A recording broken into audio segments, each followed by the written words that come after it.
Père Saint, nous voulons te rendre grâce ce jour. C'est un grand privilège de t'avoir connu.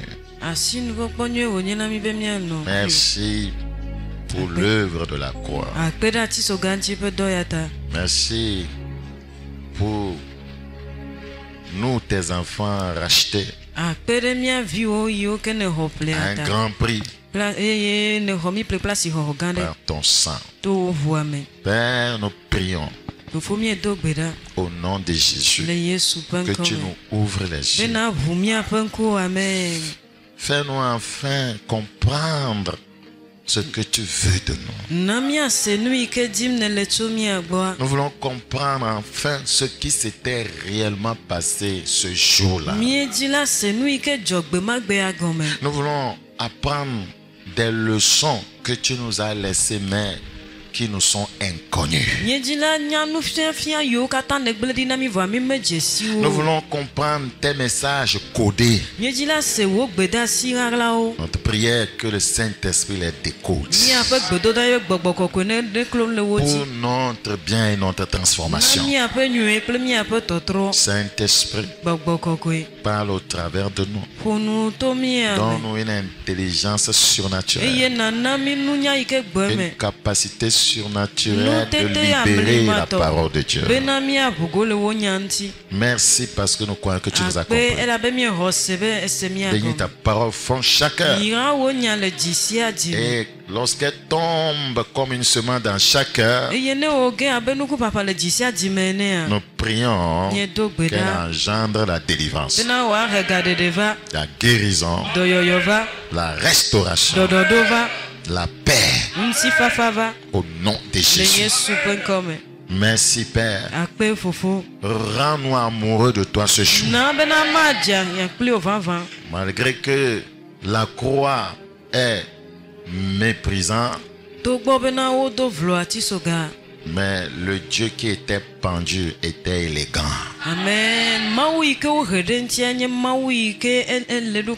Merci pour ce que tu nous as fait.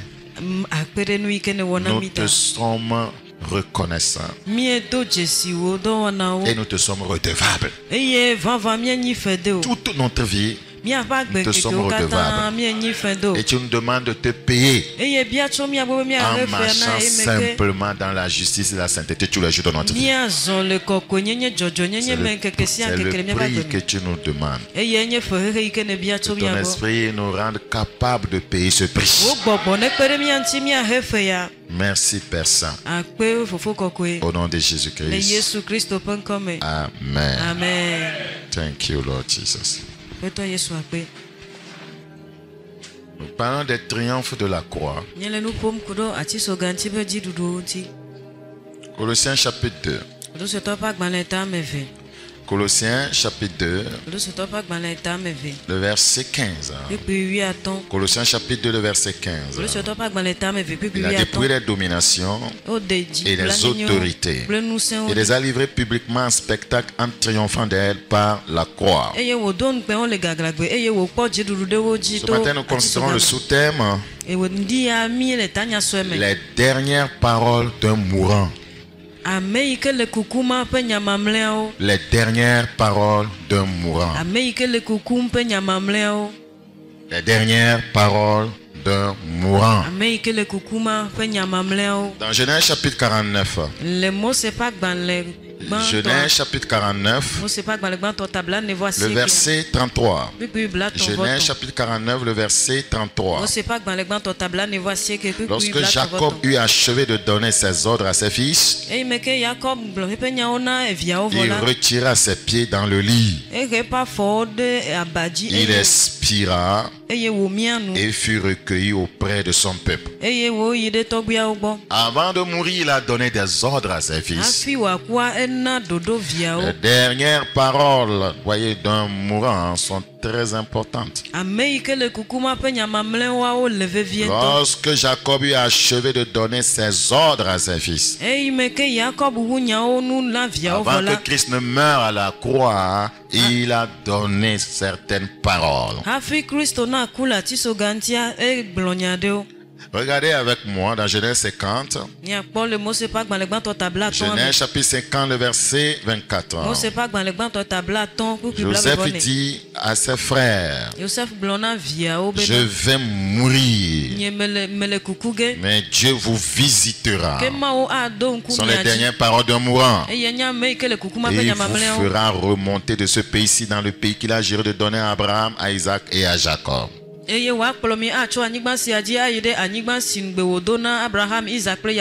ces dernières paroles vont s'accomplir.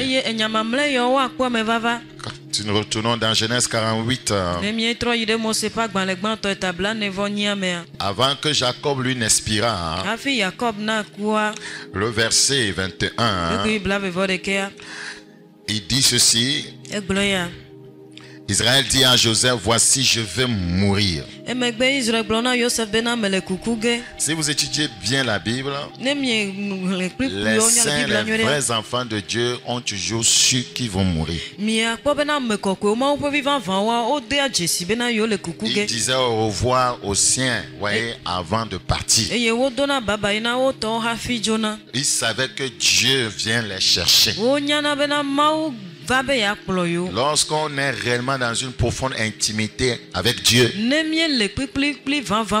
lorsque le moment va arriver, tu le sauras. Israël dit à Joseph, voici, je vais mourir. La dernière parole d'un mourant. Mais Dieu sera avec vous. Ce sont ces dernières paroles. Mais Dieu sera avec vous. Et il vous fera retourner dans le pays de vos pères. Je te donne de plus qu'à tes frères une part que j'ai prise de la main des Amoréens, l'héritage, avec mon épée et mon arc.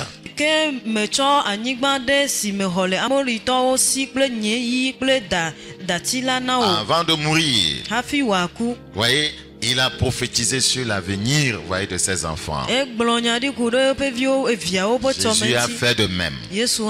Avant de mourir, il a laissé un héritage, voyez, à son fils bien-aimé. Jésus, avant de mourir, a dit des choses concernant tout le monde. Mais il laisse l'héritage à ceux qui croient en lui. Vous voyez, c'est la même chose aujourd'hui. Tous nous sommes dans la maison de Dieu. Mais c'est celui qui l'aime qui aura l'héritage. Vous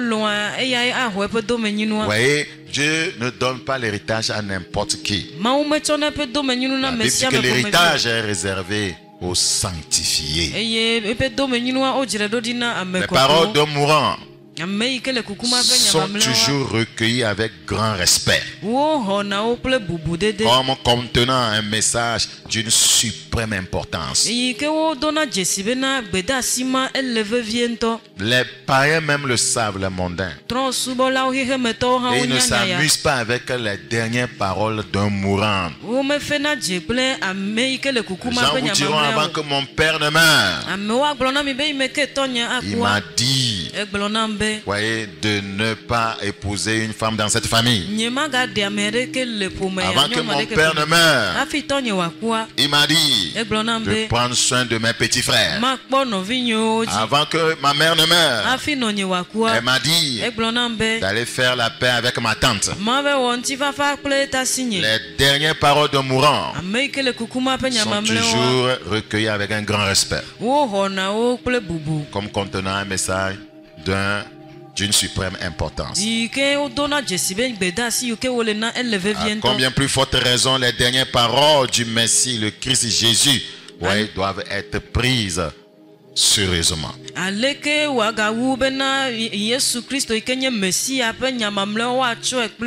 Dans cet enseignement, nous allons approcher tout près de la croix et écouter les dernières paroles de Christ mourant sur le bois. Il y en a 7. La première dit: Père, pardonne-leur car ils ne savent pas ce qu'ils font. La seconde dit: Je te le dis en vérité, aujourd'hui tu seras avec moi dans le paradis. La troisième parole dit: Femme, voilà ton fils. Puis à Jean, voilà ta mère. La quatrième parole dit: Mon Dieu, pourquoi m'as-tu abandonné? La cinquième parole dit: J'ai soif.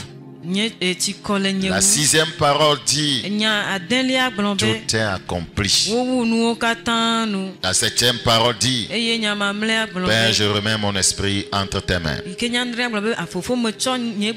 Dans ces paroles merveilleuses, voyez, de Christ, trois choses nous frappent ou attirent notre attention. 1. La manière dont Jésus s'adresse à Dieu dans sa première et, voyez, sa dernière requête. Premièrement, il dit: Père, pardonne-leur. Et la dernière parole, il dit: Père, je remets mon esprit en tes mains.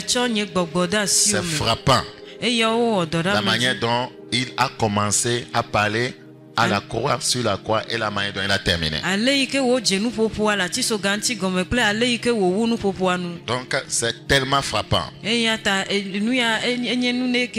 cela doit nous apprendre des leçons que nous allons voir bientôt. La deuxième chose qui nous frappe dans les paroles de Christ, c'est que le supplice de la croix ne lui fait pas douter de l'amour divin. Malgré qu'il souffrait énormément, il n'a jamais douté de l'amour divin. Il continue à l'appeler Père. Le sang coulait, il dit Père. Méprisé, on crache sur lui, il dit Père. Cloué, il dit toujours Père. Ouais, il n'a jamais condamné le Père pour l'avoir laissé souffrir ça. Il n'a jamais dénié son Père. Il dit toujours Père malgré le supplice de la croix.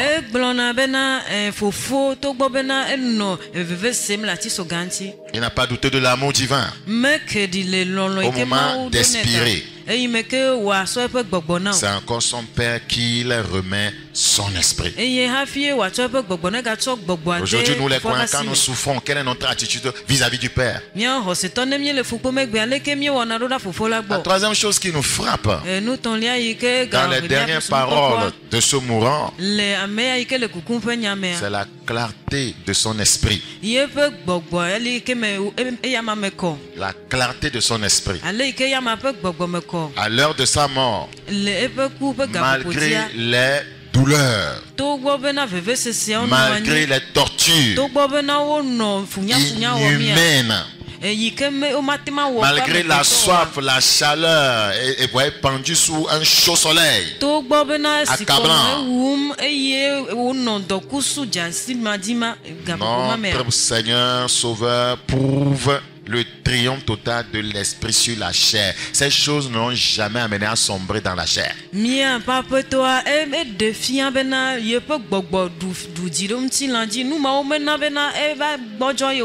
Comment nous réagissons aux douleurs en nous plaignant? Comment nous réagissons quand on nous offense? En gardant rancune, nous sombrons dans la chair. Lui ici, il triomphe de la chair dans les moments difficiles, douloureux. Au moment de la soif, au moment du manquement, comment nous réagissons? Dans la chair. Mais lui, il a prouvé La victoire totale de l'esprit sur la chair. Il se remet entre les mains du Père. Il a toujours vécu comme ça. Et avant de mourir, il est mort comme ça. Il n'a jamais changé ses principes de vie. Dans 1 Pierre chapitre 2, le verset 22. La Bible dit au verset 22, lui qui n'a point commis de péché. Et dans la bouche duquel il ne s'est point trouvé de faux. Lui qui injuriait et ne rendait point d'injure. Maltraité ne faisait point de menace. Mais s'en remettait à celui qui juge justement. À la croix, il s'en est remis au Père. Comme il le faisait depuis. Le croyant doit se remettre au Père jusqu'au jour de sa mort. On a vu des croyants abandonner le Père pour se retrouver dans la maison des charlatans. À cause des temps difficiles. On a vu des croyants déserter l'église. À cause des temps difficiles. On a vu des croyants refuser, voyez, de saluer leurs collègues, frères et sœurs qui les ont offensés. Et quitter l'église. Oh, Jésus dit, Père, pardonne-leur car ils ne savent pas ce qu'ils font. Et il a gardé toujours son amour pour ceux qui l'ont offensé. Nous disons que nous sommes chrétiens, mais nous ne comprenons absolument rien. Nous suivons certains chrétiens ignorants dans leur égarement, qui par leur calomnie, pour qui par ce qu'ils nous disent nous éloignent de la voie de la vérité.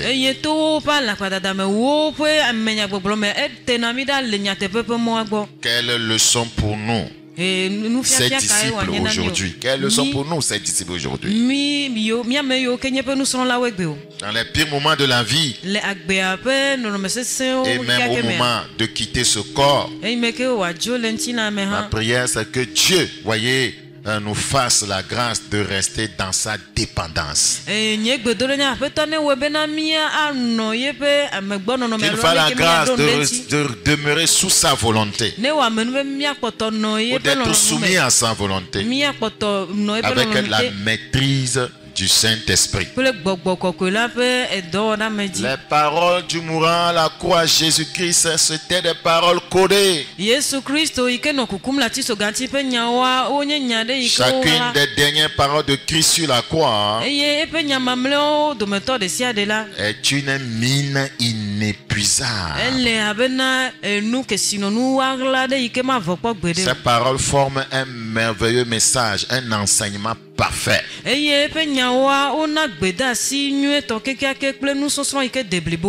Approchons-nous maintenant plus près de la croix pour découvrir ces enseignements, voyez, glorieux,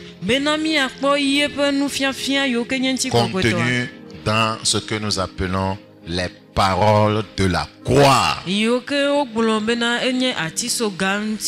paroles de la croix. Première parole de la croix. Père, pardonne-leur, car ils ne savent ce qu'ils font. 1. Père, pardonne-leur, car ils ne savent ce qu'ils font. Luc chapitre 23. Luc chapitre 23. Nous considérons le verset 33. Luc chapitre 23. Le verset 33. Lorsqu'ils furent arrivés au lieu appelé Crâne, ils le crucifièrent là, ainsi que les deux malfaiteurs, l'un à droite, l'autre à gauche. Ils ont crucifié leur Dieu. Ils ont crucifié le sauveur de leur âme. Ils ont crucifié leur créateur. Jésus dit, Père. Parce que Dieu, le Seigneur Jésus savait qu'il venait de commettre un grand péché. C'est pourquoi il dit Père, pardonne-leur, car ils ne savent ce qu'ils font. La première parole du mourant Christ Jésus. La première parole qu'il a laissée à l'église, c'est la parole du pardon. Que fais-tu de la dernière parole, des dernières paroles de Christ? Je suis étonné, choqué que des chrétiens n'arrivent pas à pardonner. Oh, le pardon fait partie des dernières paroles de Christ laissées à son église. Jésus dit Père, pardonne-leur car ils ne savent ce qu'ils font.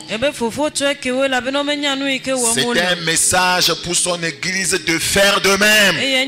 C'était un message à son peuple de faire de même à ceux qui les offenseraient. Mais que faisons-nous aujourd'hui? On garde rancune. On devient méprisant. On s'éloigne. Quiconque ne pratique pas les dernières paroles du mourant Christ Jésus à la croix doit oublier le ciel.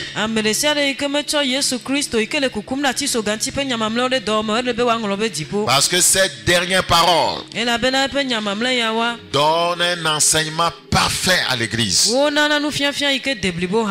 Le pardon. Dieu est amour.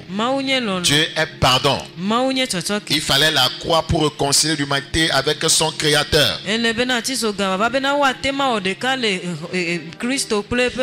Non seulement il nous a réconciliés avec le Seigneur pour que nous recevions le pardon, mais il nous donne un message, un exemple, voyez, de pardon. La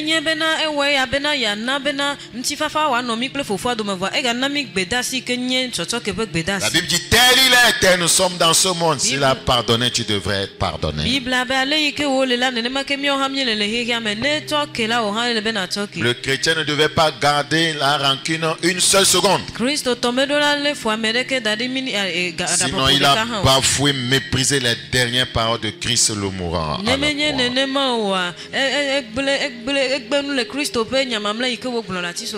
Jean chapitre 4 le verset 16. Et nous avons connu l'amour que Dieu a pour nous. Et nous y avons cru. Je crois que Dieu m'aime. C'est important de croire en son amour. Et nous y avons cru. Donc je banalise, voyez, la haine que les hommes portent. Parce que je crois à un amour divin. Dieu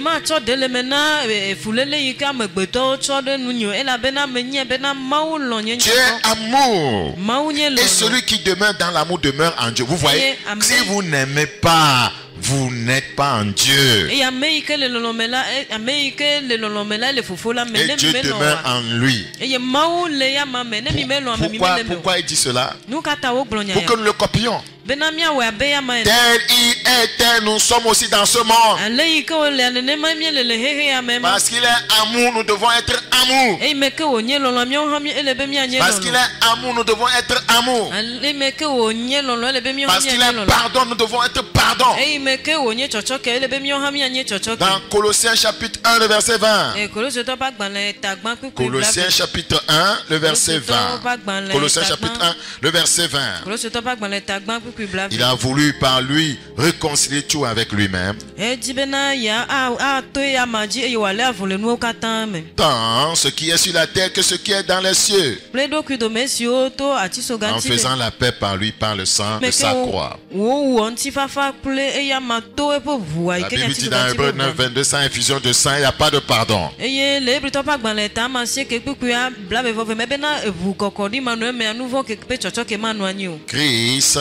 Christ s'est offert à la croix pour nous racheter. Voyez, pour nous racheter de nos péchés. Et le Seigneur, en mourant sur la croix, voyez, a posé un acte de pardon. Pour nous donner un exemple. En fait, En cherchant à nous réconcilier avec le Père, il cherchait aussi à nous réconcilier, nous les païens, avec les Juifs. Il cherchait à nous réconcilier entre nous-mêmes.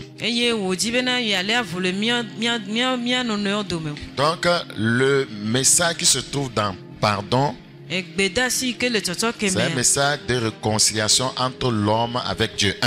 C'est le message qui se cache dedans. La réconciliation, voyez, entre l'homme avec Dieu. Nous l'avons dit hier, il nous a acquis le pardon. Il nous a acquis quoi? La réconciliation entre l'homme avec Dieu. Il nous a acquis la réconciliation entre l'homme et Dieu. Dans Colossiens 1, le verset 21.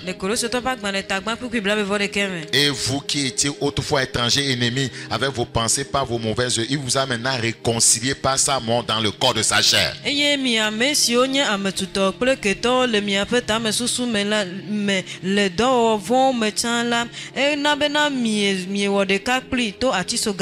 Deux. À la croix, il a réconcilié les Juifs avec les païens. Parce que les Juifs et les païens étaient séparés par un voile. Dans Éphésiens chapitre 2, le verset 14. Si aujourd'hui nous aussi nous réclamons, voyez, du peuple de Dieu, c'est parce que Jésus a bien voulu qu'il y ait cette réconciliation entre, voyez, son peuple et nous.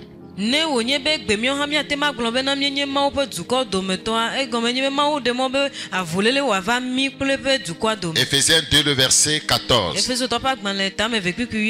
Car, verset 14, il est notre Père.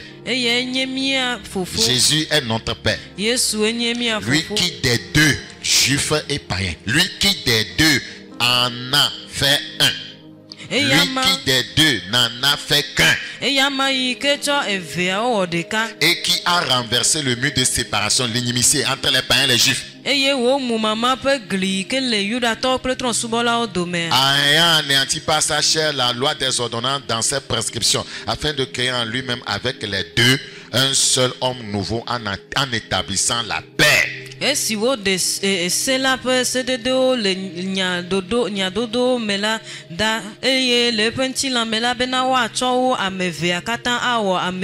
anéantissant par sa chair la loi des ordonnances qui disait les Juifs et les païens n'avaient rien ensemble.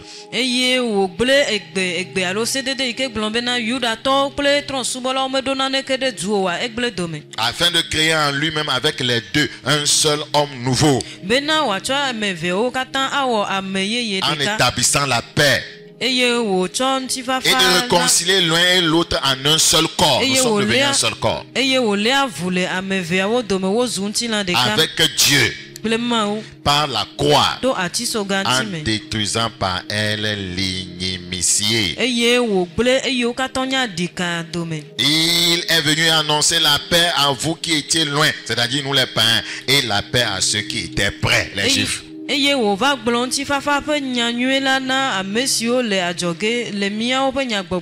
regardez le verset 18.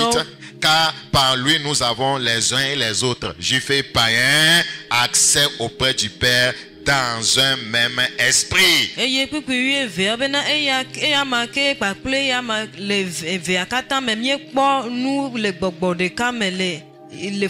il dit maintenant, ainsi donc, vous n'êtes plus des étrangers, nous les païens, ni des gens du dehors, mais vous êtes concitoyens des saints, gens de la maison de Dieu.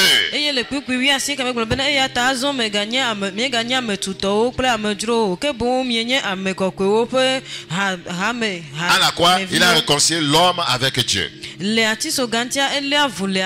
réconcilié les Juifs et les païens.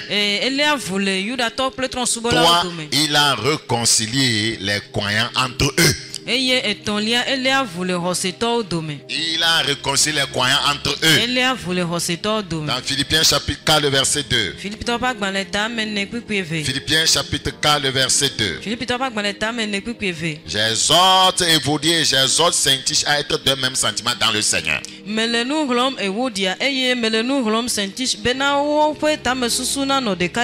Colossiens 3, le verset 13. Supportez-vous les uns les autres, et si l'un a sujet de se plaindre de l'autre, pardonnez-vous réciproquement, de même que Christ vous a pardonné, pardonnez-vous aussi. Il nous a pardonné à la croix. Parce que quand il dit ils ne savent pas ce qu'ils font, ne pensez pas que c'est les gens là qui l'avaient crucifié seulement.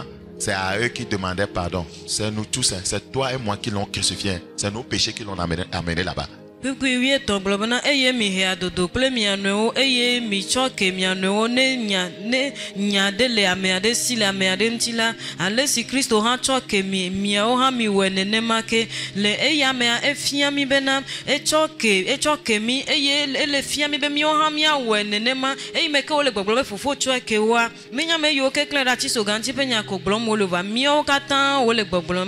parce qu'en vivant dans le péché, on ne savait pas ce qu'on faisait. C'est nos péchés qui l'ont crucifié. Et n'oubliez jamais que ces gens qui criaient là, quand le crucifié, on dit que son sang retombe sur nous et nos enfants. Et c'est nous.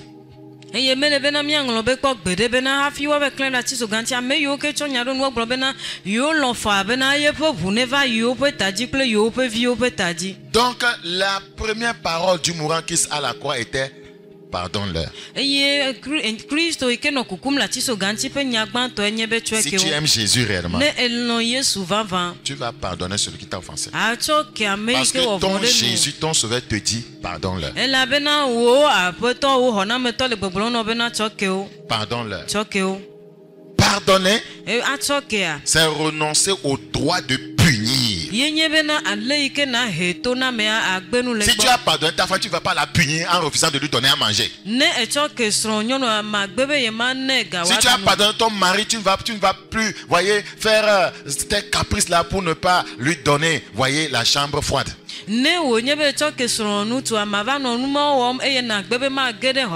Pardonner, c'est renoncer au droit de punir. C'est-à-dire que ce qui m'a fait, j'ai le droit de le punir. Mais je renonce à ce droit. C'est ce qu'on appelle le pardon. J'ai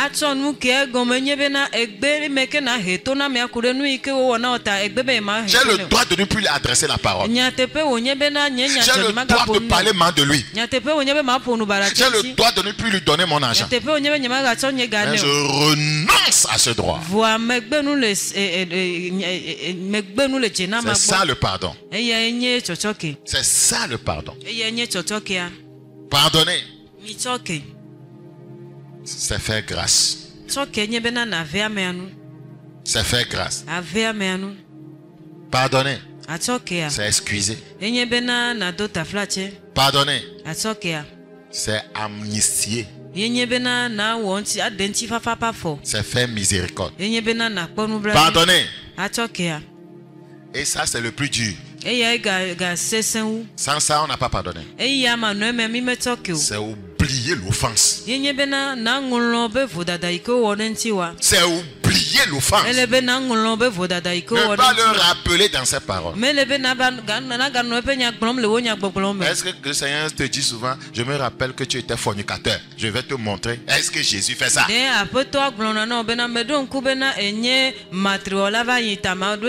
rappelle que tu avais avorté. Le sang de ce bébé sur ta tête jusqu'à ce que tu viennes en enfer. Non, il a oublié complètement ça.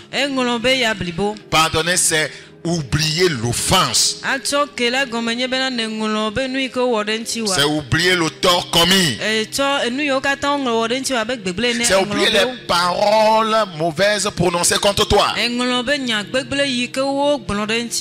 Vous savez, si on pouvait mettre en pratique cette première parole du mourant Christ Jésus, non seulement nous serons en paix entre nous à l'église, mais nos foyers seront des paradis.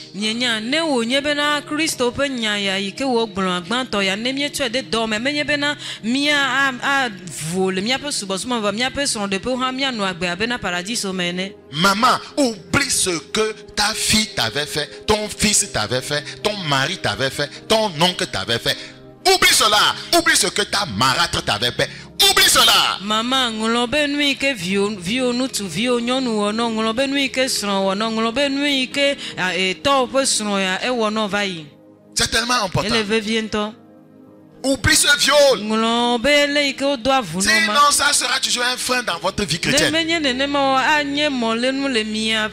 Pardonne-leur. C'est que tous ceux qui avaient crucifié le Seigneur, Jésus avait payé le prix de leur pardon. Il suffisait qu'il accepte, c'est fini. Même celui qui tenait le clou, Jésus a prié pour lui. S'il demande pardon, vous le verrez au ciel. Même ceux qui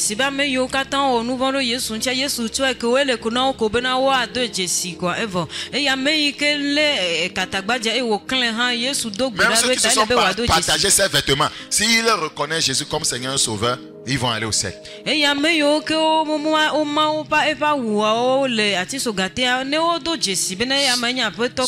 qui l'ont giflé, ouais, Jésus a payé pour leur pardon. Ceux qui ont posé la couronne d'épines sur sa tête, il a payé pour leur pardon. Ceux qui l'ont chicoté avec ces lanières garnies de fer qui arrachaient sa peau, Jésus a payé pour leur pardon. Quand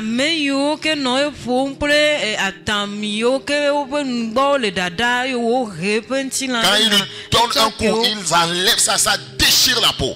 Et la Bible dit c'est pas à ces maîtressures-là que nous sommes guéris. Regardez ce que Jésus a supporté à pardonner. Qu'est-ce qu'on nous a fait? Qu'est-ce qu'on nous a fait au juste? Et nos cœurs sont aussi noirs comme ça. Qu'est-ce qu'on nous a vraiment fait? Je ne comprends pas les croyants. Je ne comprends pas les croyants. Jésus donne l'exemple.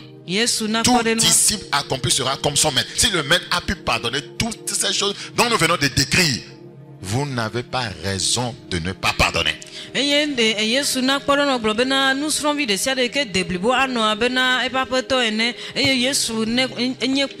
a pardonné ceux qui l'ont tué.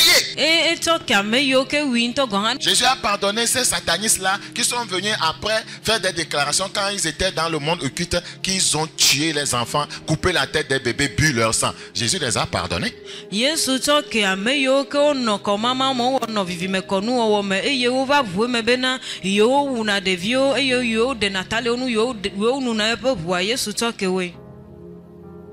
C'est en cela qu'il est un exemple parfait. Tu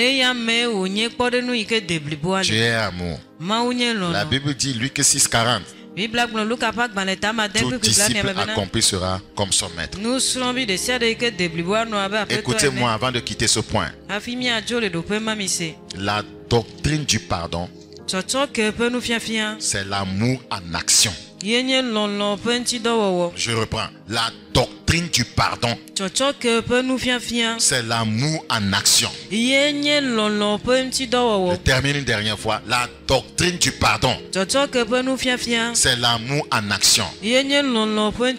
Frère, si cette première parole de Christ sur la croix, vous arrivez à assimiler cela et à aligner votre vie sur ceci, je vous le dis encore, vous n'aurez pas de problème relationnel. Vous n'aurez pas de problème de foyer. Cela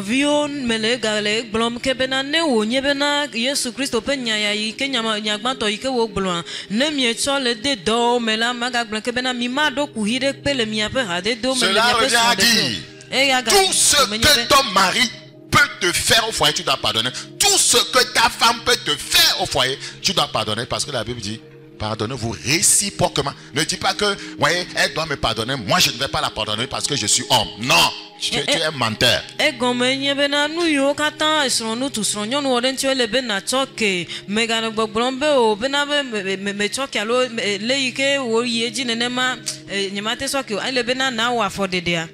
Il y a des hommes comme ça. La Bible dit que l'amour soit le pardon soit réciproque. On n'a pas dit que c'est seulement la femme chaque fois qui va dire pardon, pardon. Monsieur, sois humble. Si tu as mal fait, demande pardon.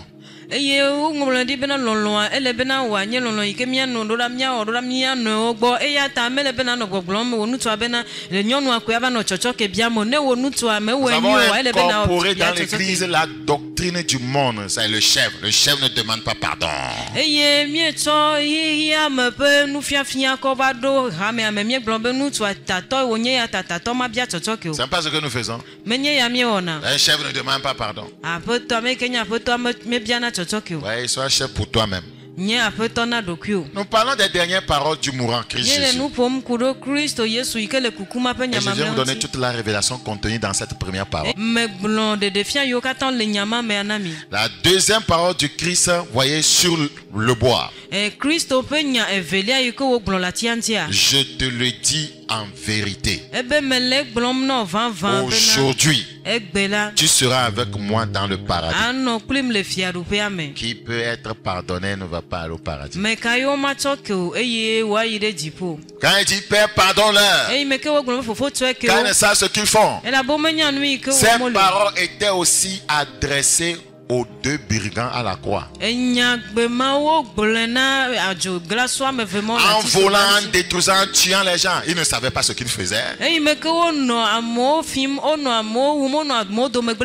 brigands va reconnaître qu'il a mal agi et va se tourner vers le Seigneur. Le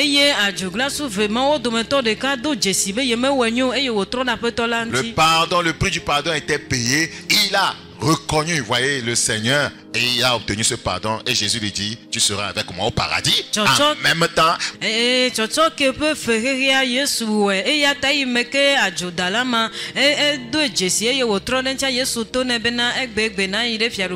dans Luc chapitre 23, le verset 43. Luc 23, le verset 43. Jésus lui répondit, je te le dis. Si vous voulez, lisons à partir du verset 42. Ou bien à partir du verset 41. Pour nous, c'est justice. Car nous recevons ce qu'ont mérité nos crimes. Mais Jésus venait de demander pardon aux crimes de l'humanité. Mais celui-ci n'a rien fait de mal. Donc il a reconnu que c'est un saint, un sauveur. Et il a dit à Jésus, souviens-toi de moi. Il y a eu des échanges de paroles. C'est les paroles importantes qu'on nous a, voyez, données ici. Et il dit à Jésus, souviens-toi de moi quand tu viendras dans ton règne. Jésus lui répondit, je te le dis en vérité. Aujourd'hui, tu seras avec moi dans le paradis. C'est la deuxième parole du mourant Christ Jésus sur le bois. Quel est le message codé ici? Ici, il s'agit de l'assurance de la vie éternelle. Il s'agit de l'assurance de la vie éternelle. Sur la croix, Jésus nous rassure que quiconque croit en lui aura la vie éternelle. Avant de mourir, Jésus nous rassure que quiconque l'accepte aura la vie éternelle. Comme, voyez, ce brigand avait reçu la vie éternelle. Donc Jésus promet le salut et le donne. La sécurité du salut, c'est de demeurer en Christ. La sécurité de votre salut, c'est de demeurer en Christ. Et rester dans ses mains ou dans sa main.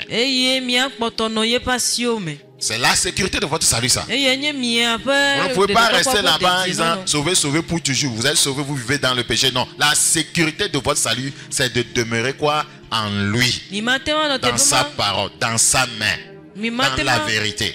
ano tepema no gbogblom bena wo de mi ko de mi na iyo katan o imeke mi gbapotọ le nouveau me o mi ape hona me lo mi ape dede popo pe deje no nye bena mi ano eya ma me mi ano ye pe gboplo te mi ano e pe nyame mi ano e pasio me. Dans Jean chapitre 5. Johannes pas gbaneta maton. Jean chapitre 5 le verset 13. Johannes pas gbaneta maton pe oui et. Mais celui qui avait été guéri ne savait pas qui c'était.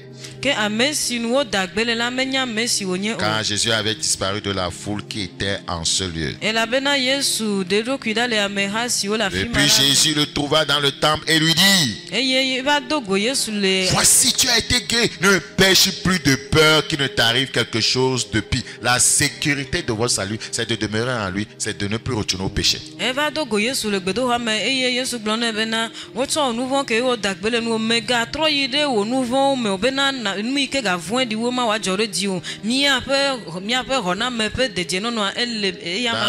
Dans Jean chapitre 15 le verset 5.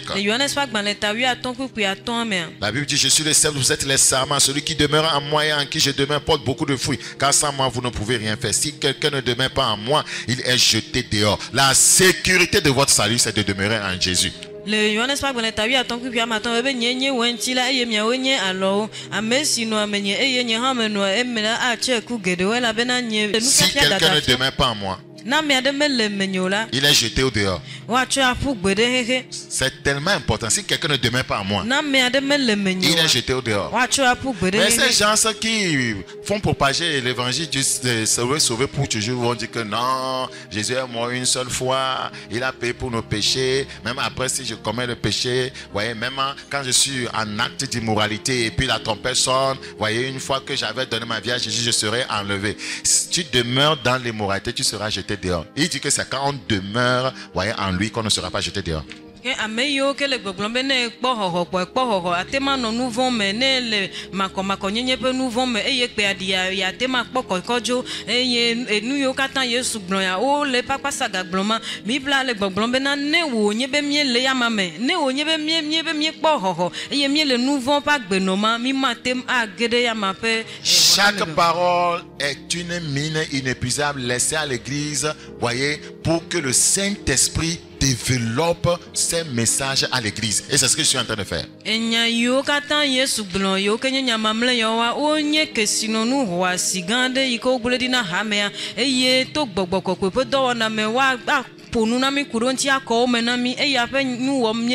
Dans Jean chapitre 10, le verset 28. Je leur donne la vie éternelle. Et elles ne périront jamais. Et personne ne les ravira de ma main. Ça veut dire que tant que tu es dans sa main, tu auras la vie éternelle. Quiconque est toujours dans la main du Seigneur, dans cette main sainte, dans cette main de justice, dans cette main de vérité, dans cette main d'amour, aura nécessairement la vie éternelle.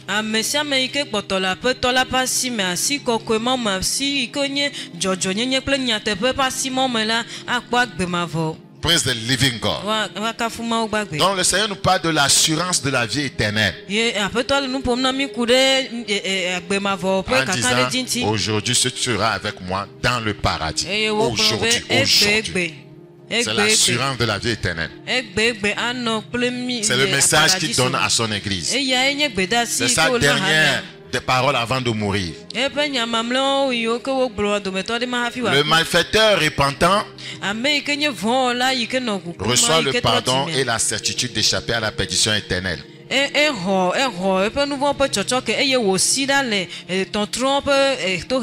reçoit ce pardon et la certitude d'échapper à la damnation éternelle de la bouche de Jésus lui-même.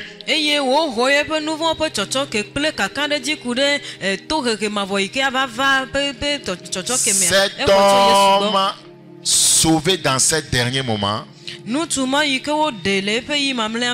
prouve que ce ne sont pas les bonnes œuvres qui donnent la vie éternelle, mais la foi en Christ. Il avait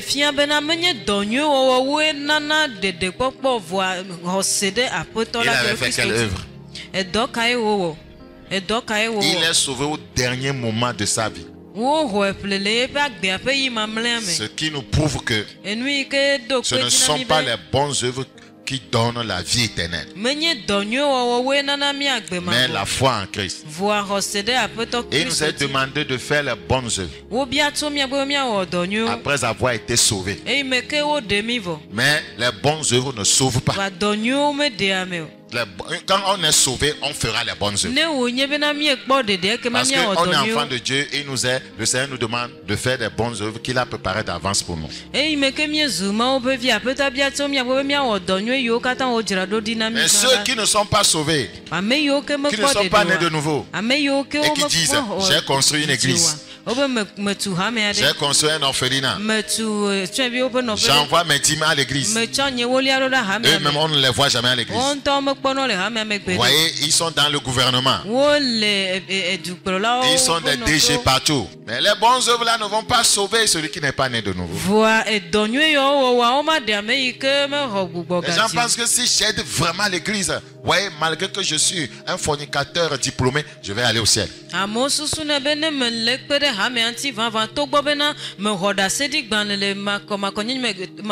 les gens ont la licence, voyez, en fornication. D'autres sont actuellement en master 2. Certains préparent leur doctorat. Les bonnes œuvres ne sauvent pas. Vous savez ça hein, dans Ephésiens 2, hein, à partir du verset 8. Personne n'est sauvé par les œuvres afin que personne ne se glorifie. Mais une fois sauvé, vous êtes tenu de faire les bonnes œuvres. Frère, voilà ce que nous pouvons dire par rapport aux deuxième parole du mourant Christ Jésus à la croix.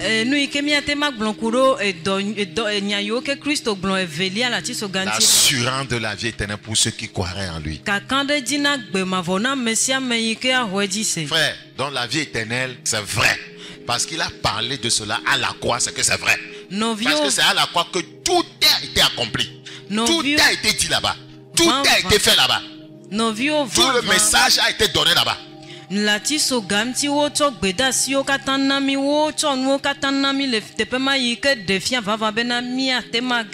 fait, les 7 paroles de Jésus à la croix, on les appelle les paroles de la croix. C'est pourquoi les gens disent que, voyez, il faut retourner au message de la croix. Ça veut dire que c'est les 7 messages à développer jusqu'à l'enlèvement. Hein? Une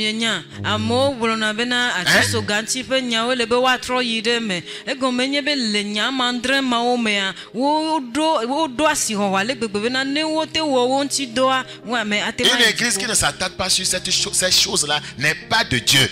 C'est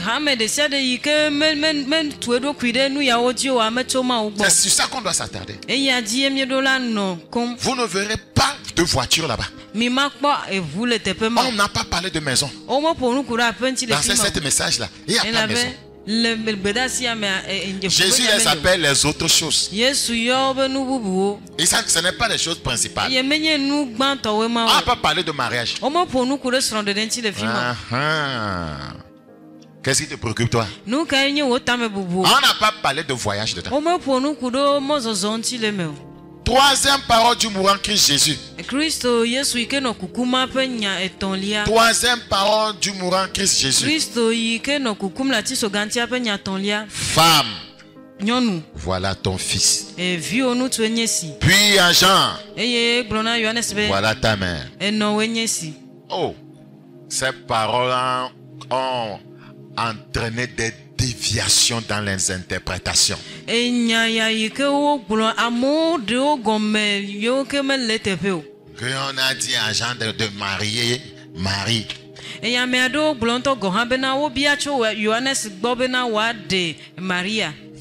Femme, voilà ton fils. Puis à Jean, voilà ta mère. C'est un puissant message, voyez, pour l'église. Regardez, Jean 19, le verset 26. Jean chapitre 19, le verset 26. Jésus voyant sa mère et auprès d'elle le disciple qu'il aimait. Soulignez, hein? Le disciple que Jésus aimait. Est-ce qu'il n'aimait pas les autres? Il les aimait. Mais pourquoi cette précision? Jean était trop soumis. Le verset 27. Puis il dit aux disciples, voilà ta mère. Et dès ce moment, c'est ici que les mauvaises interprétations et les mauvaises langues se sont ouvertes. Le disciple l'a pris chez lui. Et les gens ont dit, oui, on a dit, il a pris. Non, il a prise. Il a prise.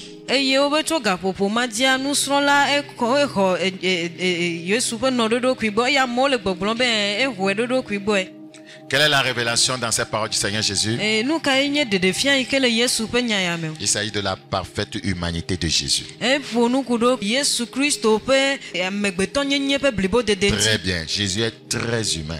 Il ne pouvait pas abandonner sa maman avant de partir en l'air comme ça. Il devait s'assurer qu'elle soit avec quelqu'un qui l'aime, quelqu'un qui maîtrise la parole de Dieu, quelqu'un qui peut l'aider à tenir dans la parole et à arriver au ciel. Matema gbele no adide ya me konenemo eye wo pegbo bena wa to no ada sina meike alun pe nyagba meike akpedenchi wa likele nyame eye wa no nyame va sere simeke wa va dipo. C'est un message qu'il adresse à l'église en disant prenez soin des membres de vos familles. Eye beda si wo to na mi to bena nka ha me bena wa tema nya bena lebe wa le bena wo pepo me. C'est pourquoi on prêche ces choses. Eye ta emie blanya kude ya onti. Parce que c'est ça le message de la croix. Praise the living God.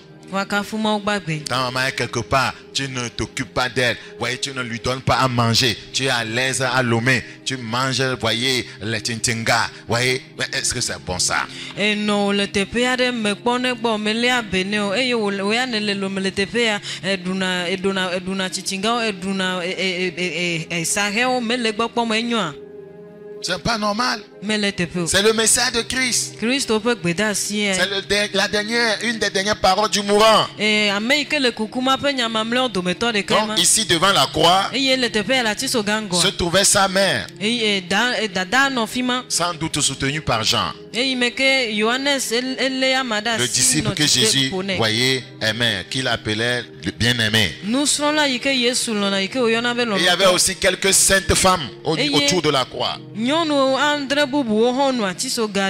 Jésus une dernière fois a émis de compassion pour sa maman, parce qu'il voyait sa maman qui était brisée par l'agonie de sa crucifixion. Le Seigneur donne, voyez, une parole d'amour et de consolation à son égard. Le Seigneur nous enjoint de donner des paroles d'amour, de consolation à l'égard des membres de nos familles.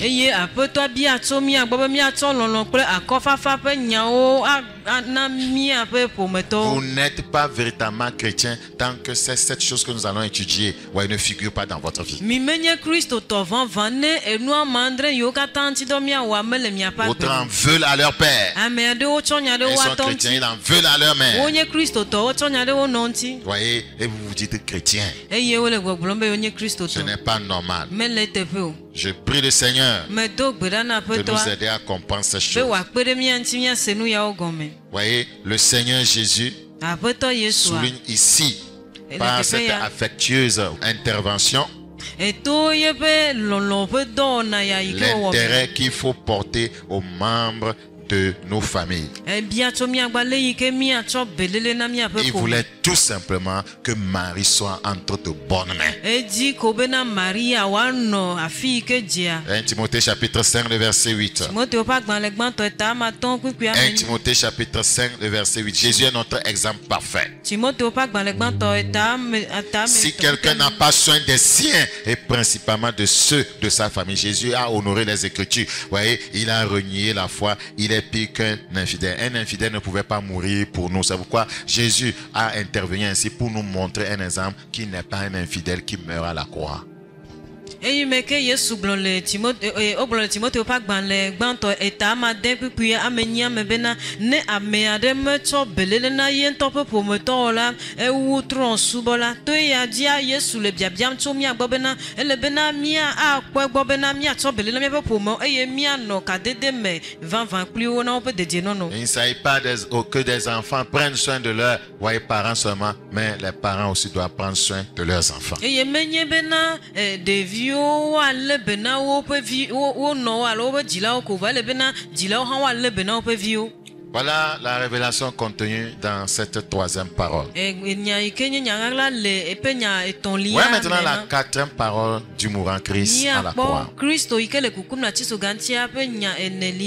Mon Dieu, pourquoi m'as-tu abandonné? Matthieu 27. Nous lisons le verset 46. Matthieu 27, le verset 46. Et vers la 9e heure, Jésus s'écria d'une voix forte.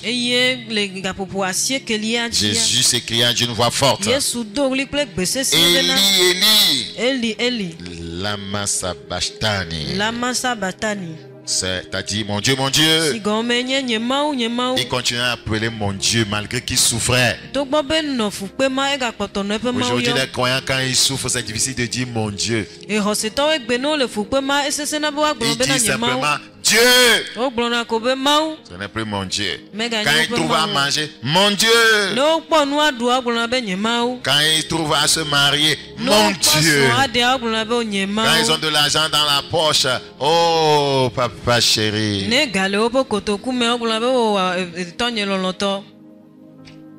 Pourquoi m'as-tu abandonné?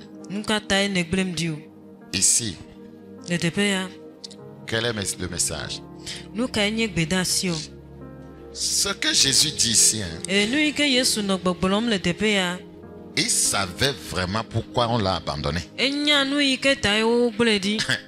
Lui-même a dit que le Fils de Dieu vient pour aller à la croix pour mourir pour les pécheurs, n'est-ce pas?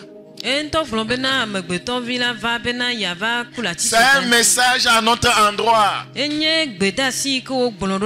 veut que nous sachions pourquoi Dieu s'est détourné de lui à la croix. Il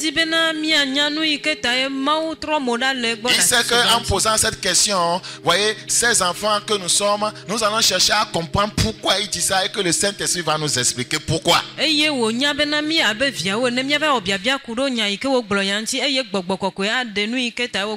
a été abandonné parce qu'il était en train de prendre notre place, substitut. Il s'est substitué à nous. Ici, la révélation, il s'agit de l'expiation. Il nous donne un message d'expiation. Il veut que l'Église prêche l'expiation. Ce que Jésus a fait pour expier les péchés du monde.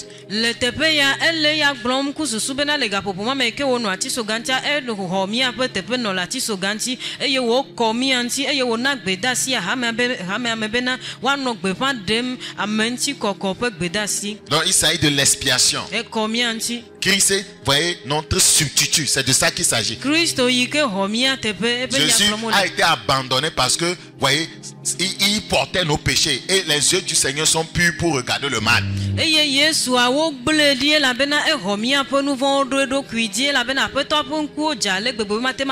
a prononcé ces paroles pour que nous cherchions à découvrir pourquoi Dieu s'est détourné de lui. Pour que ce soit un message pour nous. Pour que nous puissions savoir que c'est à cause de nos péchés qu'il a été notre substitut.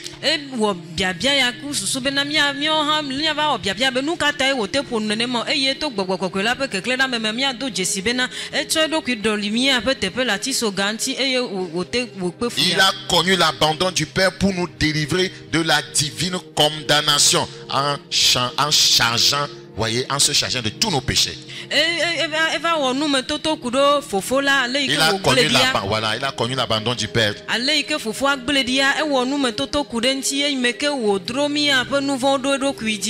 C'est le message codé là-bas. Les chrétiens qui ne comprennent pas ça, quand ils passent par des temps difficiles, Dieu, rappelle-toi que quand Jésus aussi passait des temps difficiles, il a crié, pourquoi m'as-tu abandonné? Seigneur, Seigneur, pourquoi m'as-tu abandonné? Mon ami, toi tu as fait l'expiation de qui? Tu as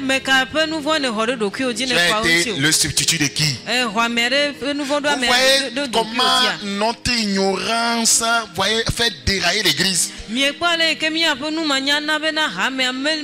gens pensent qu'ils ont le droit de dire que pourquoi m'as-tu abandonné.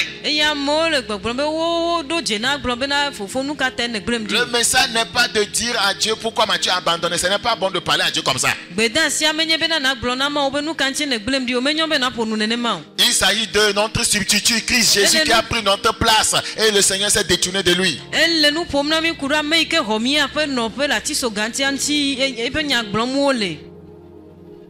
Jésus n'abandonne jamais ses enfants qui sont avec lui dans la vérité. Ici, vous voyez, Christ portait le péché.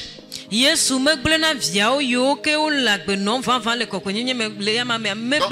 si tu dis Seigneur, pourquoi tu m'as abandonné, tu es en train de dire que tu es pécheur. Dieu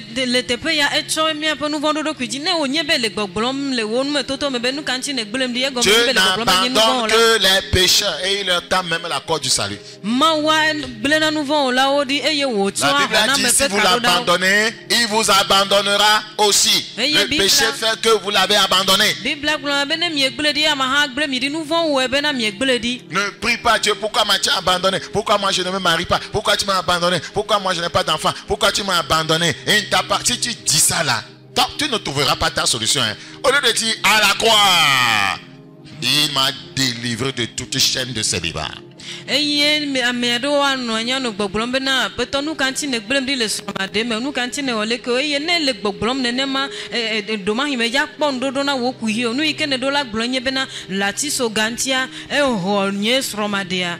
Praise the living God. Tu ne seras plus jamais le même. À partir de ce matin, tu deviens un véritable croyant. Amen. La révélation de ta parole est claire. Elle donne l'intelligence au saint. Praise the living God.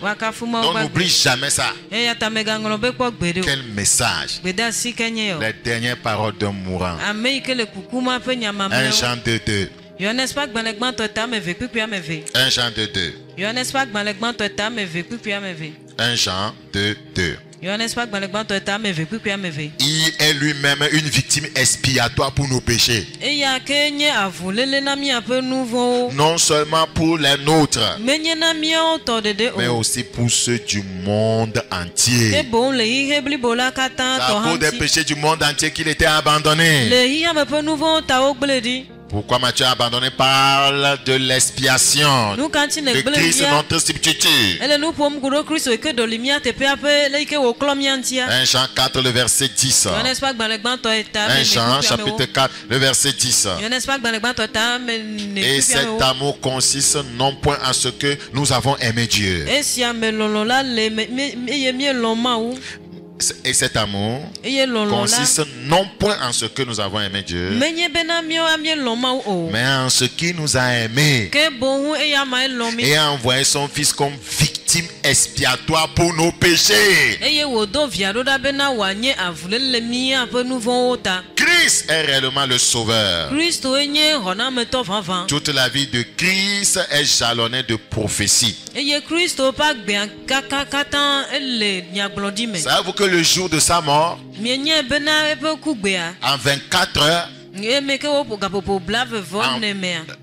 en 24 heures, 25 prophéties se sont accomplies.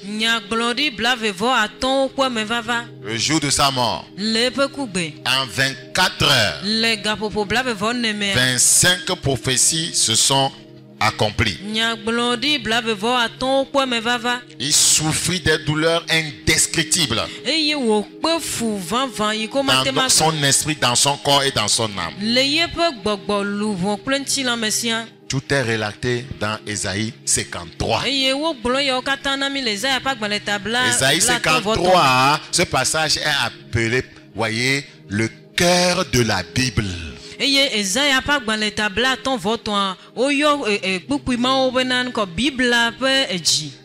beaucoup de prophéties sont là-bas. Psaume chapitre 22. Le verset 2. Le verset 2. mon Dieu, pourquoi m'as-tu abandonné? Est-ce que ce n'est pas une prophétie qui s'est accomplie à la croix? Et t'éloignes-tu sans me secourir, sans écouter mes plaintes? C'était à cause de nos péchés. C'est que quand vous portez le péché, vous criez, vous priez, vous vous plaignez, le Seigneur ne vous regarde pas. C'est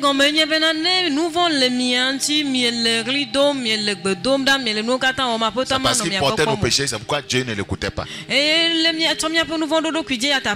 Ceci doit vraiment ouvrir les yeux du croyant. Le péché est dangereux. Le péché, c'est une bêtise, c'est une sottise. Tout pécheur est un sorcier de son propre âme. Je prie le Seigneur de continuer à nous ouvrir les yeux, tandis que nous considérons la 5e parole de Christ le mourant à la croix. 5. J'ai soif. Ah! J'ai soif. Jean 19. Le verset 28. Il y avait là un vase plein de vinaigre. Les soldats en remplirent une éponge et l'ayant, voyez, fixé à une branche, ciseaux, il approchait de sa bouche. Le verset 28. Après cela, Jésus, qui savait que tu étais déjà consommé, dit, afin que l'écriture fût accomplie, j'ai soif. La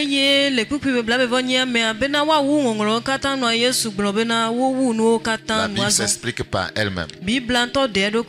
La première interprétation de cette expression j'ai soif est simple. Afin que l'écriture fût accomplie. Il s'agit de l'autorité des Écritures. Qu'est-ce que Jésus veut qu'on enseigne à l'Église? L'autorité des Écritures. L'alignement sur la parole de Dieu. Afin que l'Écriture soit accomplie. L'écriture fut accomplie. C'est à cause de ça qu'il dit j'ai soif. Le Seigneur est en train de nous parler de l'autorité des Écritures. Il dit que j'ai soif. Jésus dit j'ai soif. Afin que l'écriture fût accomplie. Quelle écriture? Psaume 69. Le verset 22.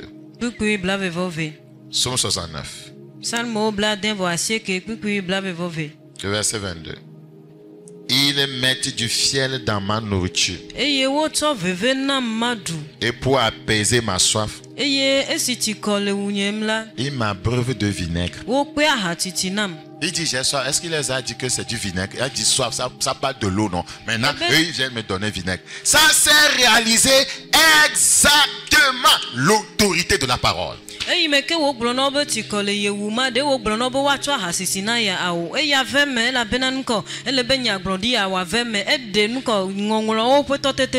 pour apaiser ma soif, il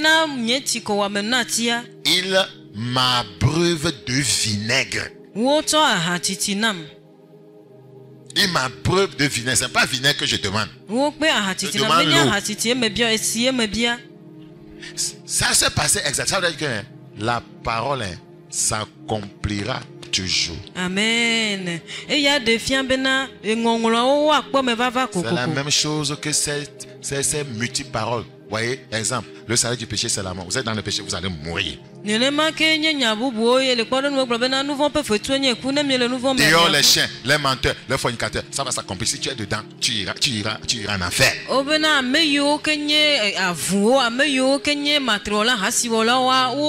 Par ces maîtressures, vous êtes guéris. Si tu crois, tu verras la guérison. L'autorité des Écritures. Mais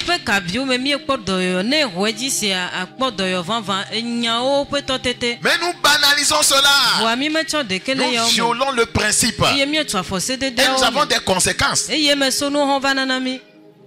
nous avons des conséquences. Non. J'aime beaucoup la Bible. Parce que la parole de Dieu est parfaite. Quoi. Elle est propre. Elle est clean. Un argent éprouvé. Matthieu 27. Matthieu chapitre 27. Le verset 34.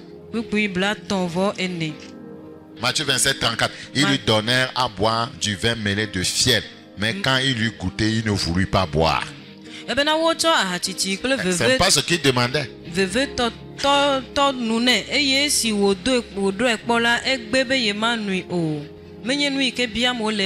Le souci de Jésus, c'était de réaliser Jean 4, 34. Le souci de Jésus, c'était ça. Jean 4, 34. Jésus leur dit, ma nourriture est de faire la volonté de celui qui m'a envoyé d'accomplir son œuvre.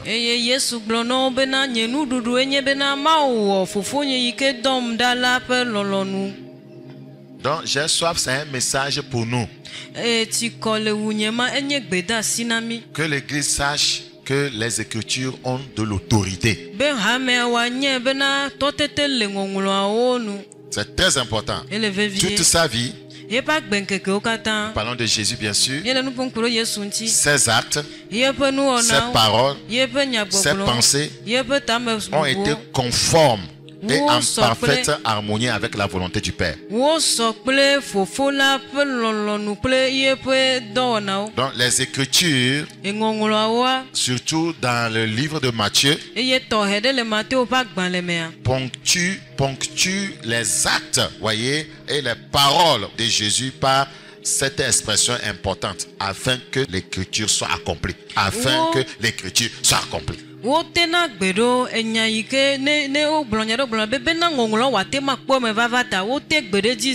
Selon qu'il est écrit. Vous allez voir chaque fois cela dans les Écritures. Afin que l'Écriture fût accomplie. Selon qu'il est écrit. Tous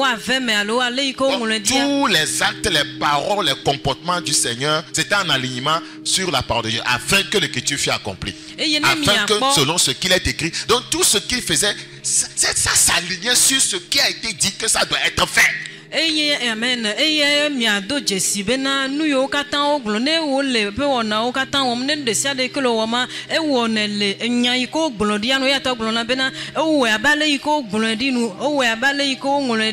Donc lui posait ses actes selon ce qui est écrit. C'est parce qu'il est écrit, voyez que j'ai soif, qu'il a dit ça. Donc il veut nous enseigner que Église, pratiquez la parole. Appliquez-vous à faire exactement ce qui est écrit. C'est le message de la croix. Le message de la croix, c'est un message de l'alignement sur la parole de Dieu.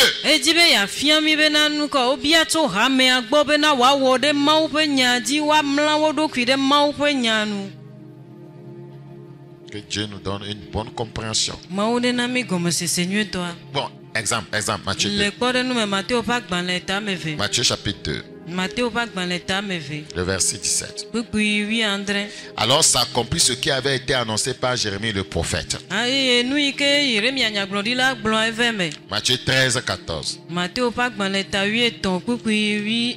Et pour eux s'accomplit cette prophétie d'Ésaïe. Matthieu 26, 54.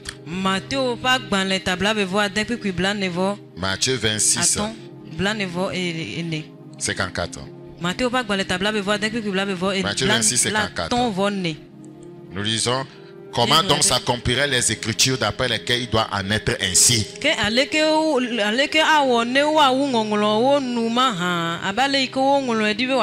Matthieu 27, 9. Alors s'accomplit ce qui avait été annoncé par Jérémie le prophète. Ils ont pris, voyez, les 30 pièces d'argent. La valeur de celui qui a été estimé, qu'on a estimé de la part des enfants d'Israël. Tout s'est passé selon que cela s'est écrit. Tout ce qui concernait Jésus était lié à ce qui est écrit.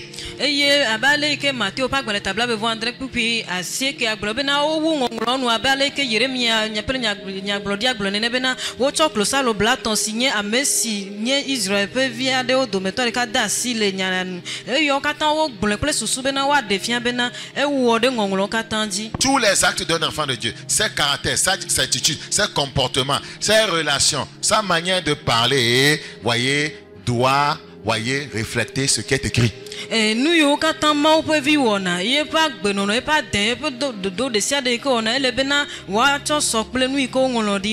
Dieu nous aide dans ces temps de la fin qui précède le retour de Christ, pour que, voyez, chacune des dernières paroles de Christ sur la croix puisse nous amener à fonctionner comme il le veut.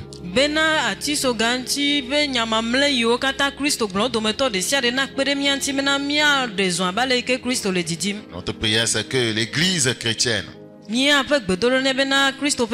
chacun de ses membres garde précieusement toute l'Écriture sainte comme référence, comme seul fondement de la foi, voyez, et de la vie.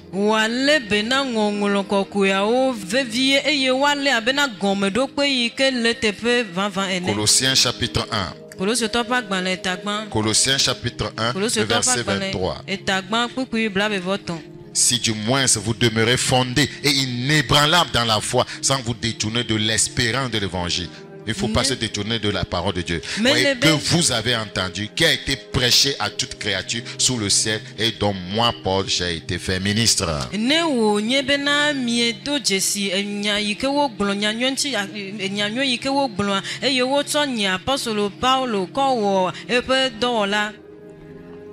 L'avant-dernière parole du mourant Christ Jésus à la croix. C'est celle-là seulement que la plupart des gens utilisent. Tout est accompli. Et les gens même ont chanté là-dessus. Voilà. Les autres là. Oh, ça n'a pas de puissance. Toutes les paroles de Christ sur le bois sont importantes. Que veut dire tout est accompli? Quel est le message? Jean 19, 28. Jean chapitre 19, le verset 28. Jean chapitre 19, verset 28. Après cela, Jésus qui savait que tout était déjà consommé, dit afin que l'écriture fût accomplie, j'ai soif. Maintenant, on va évoluer pour voir tout est accompli maintenant. Nous avons déjà tout est accompli dans ce passage. Il y a d'autres passages qui disent tout est accompli. Parce que il dit tout est déjà consommé, quoi. Regardez le verset 30 maintenant. Quand Jésus eut pris le vinaigre, il dit tout est accompli. Tout est accompli. Ça, c'est pas difficile à comprendre. Cela voudra dire que tout est fini. Ça veut dire tout est payé. Ça voudra dire j'ai obéi à tout. C'est un message pour l'Église, pour dire au peuple de Dieu: obéissez à toute la parole. J'ai obéi à tout. Tout est accompli. J'ai obéi à tout. Tout est accompli. J'ai obéi en tout. Cela veut dire que l'humanité est sauvée. Tout est accompli, voudra dire encore, l'humanité est sauvée. Praise the living God. Tout est accompli, voudra dire aussi, Satan est vaincu. Tout est accompli, voudra dire que la mort éternelle est abolie pour ceux qui croiraient Dieu. Amen. Tout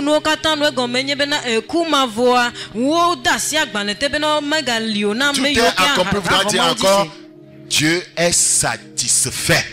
C'est un message pour Dieu aux croyants. Faites tout pour satisfaire le cœur de Dieu. Ne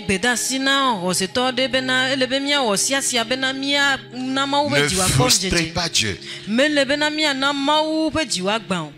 Nous ne prenons pas premièrement le message pour appliquer à notre vie. Nous l'utilisons, voyez, contre Satan. Hé, Satan, la Bible dit que tout est accompli. Non, c'est pour toi-même d'abord.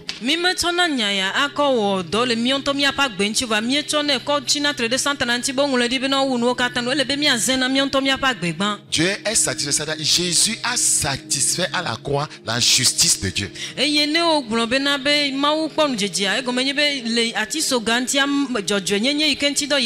Tout est accompli est en train de nous faire comprendre ceci. Le ciel est ouvert pour ceux qui se repentent. Amen. Le ciel est ouvert à ceux qui se repentent. C'est la vérité que je vous dis. Dans Ephésiens 1, le verset 7. Ephésiens 1, le verset 7. Ouvrez s'il vous plaît. Ephésiens chapitre 1, le verset combien? Merci beaucoup. En lui nous avons la rédemption. Tout est fini. Par son sang. Nous avons la rédemption par quoi? Par son sang, la rémission des péchés selon la richesse de sa grâce. C'est en lui que tout est fini. Que le salaire, voyez, du péché a été payé. Si vous venez à lui, vous le recevez, vous n'allez plus rien payer. Tout est fini, voudra dire que, voyez, j'ai payé entièrement la dot pour épouser ce monsieur, pour épouser, voyez, cette femme, s'il venait à me recevoir. Amen.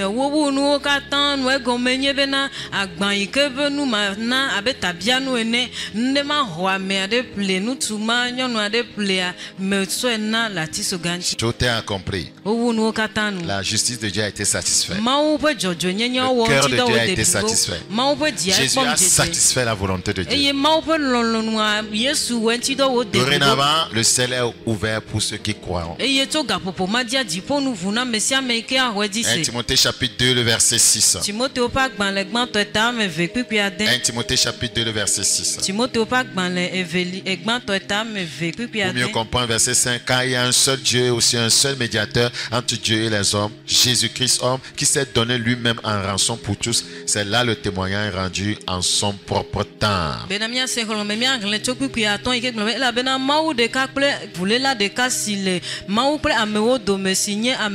Ame Kristo ila kwe li ame si choi do kwina abe ferere ame o katanta la ene signé da sedidi le e ya ntope yeyi la me. Il y a un seul Dieu. Un seul médiateur. C'est Jésus qui a joué le rôle de médiation à la croix pour toute l'humanité. La Bible dit quelque chose, ouvrez les yeux s'il vous plaît. Dieu était en Christ réconciliant le monde avec lui-même. Dieu était en Christ. Donc il n'y a qu'un seul Dieu. Dieu était en Christ. Et l'Esprit était en lui. Donc nous n'adorons pas toi Dieu. Ceux des fois qui accusent les croyants en disant parce qu'ils ont dit le nom du Père, du Fils et de l'Esprit qu'ils adorent toi Dieu. C'est eux qui ne comprennent rien. Il n'y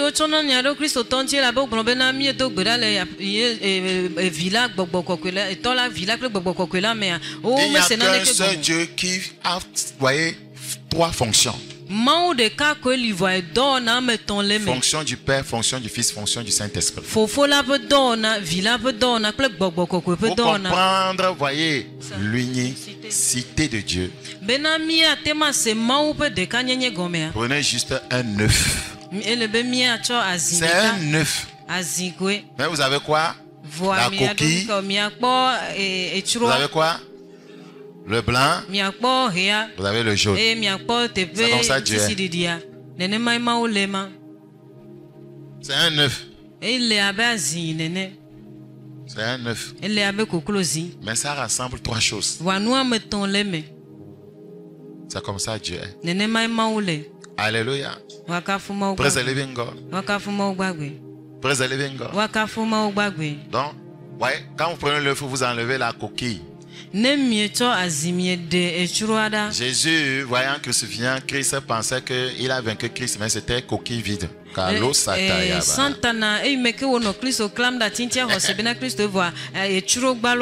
Alléluia. Amen. Le blanc est venu. Voyez, le Saint-Esprit, il nous blanchit. Et le jaune nous attend au ciel. Amen. Alléluia.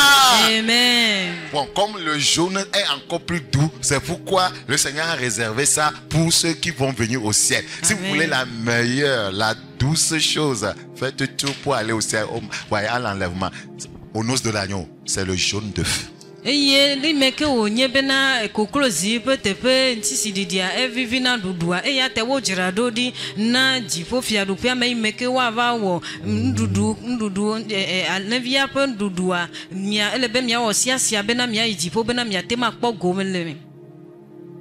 Écoutez-moi maintenant. Tout est accompli. Hein? Que Dieu vous donne une intelligence spirituelle. Tout est accompli. Nous sommes d'accord. Tout est accompli. Maintenant, c'est aux hommes. Il a accompli toutes ces choses pour l'humanité. Maintenant, c'est aux hommes de choisir le joug à porter. Veulent-ils porter le joug du péché? Ou veut-il choisir porter le joug de la sainteté? Tout est déjà fait. Maintenant, le choix revient aux hommes. C'est pourquoi il dit qu'il met devant nous la vie et la mort. Donc c'est à nous de choisir, voyez, celui qui a tout accompli. Ou bien de continuer à rester avec celui qui pose sur nous le joug du péché. Le choix est entre nos mains. C'est pourquoi Christ dit dans Matthieu 11, le verset 28. Matthieu chapitre 11, verset 28. Venez à moi, vous tous qui êtes fatigués. Maintenant, c'est le choix. Le choix est à nous. Il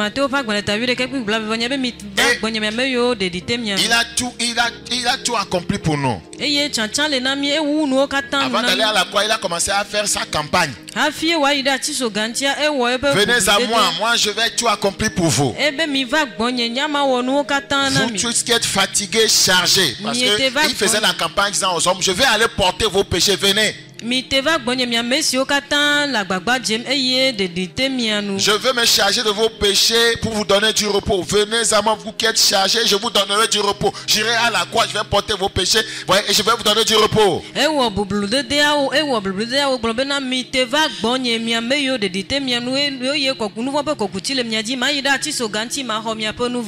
Quand il dit prenez mon joug, ça veut dire que quelqu'un aussi a un autre joug. Il y a le joug du péché, il y a le joug de la sainteté. Il y a le joug de Satan, il y a le joug de Jésus. C'est aux hommes de faire leur choix. Prenez mon joug sur vous et recevez mes instructions.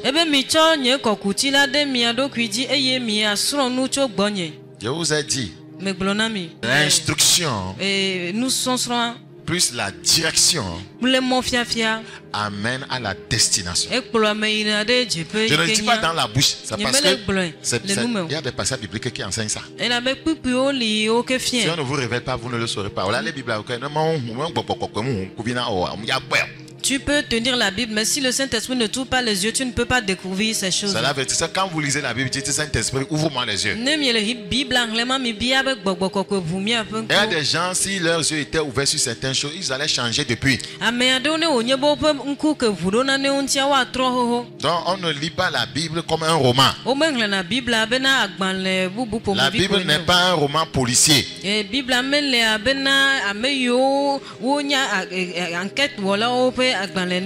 Praise the living God. Prenez mon joug sur vous et recevez mes instructions. Mais mon joug, car je suis doué humble de cœur, vous trouverez du repos pour vos âmes. C'est ce qu'il a fait pour nous à la croix. Quiconque croit en Jésus trouvera du repos.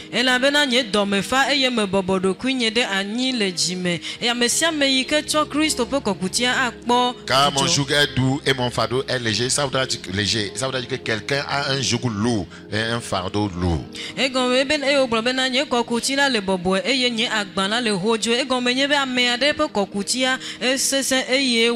Les Écritures nous enjoignent de choisir le jour de la sainteté dans Luc 1, 75.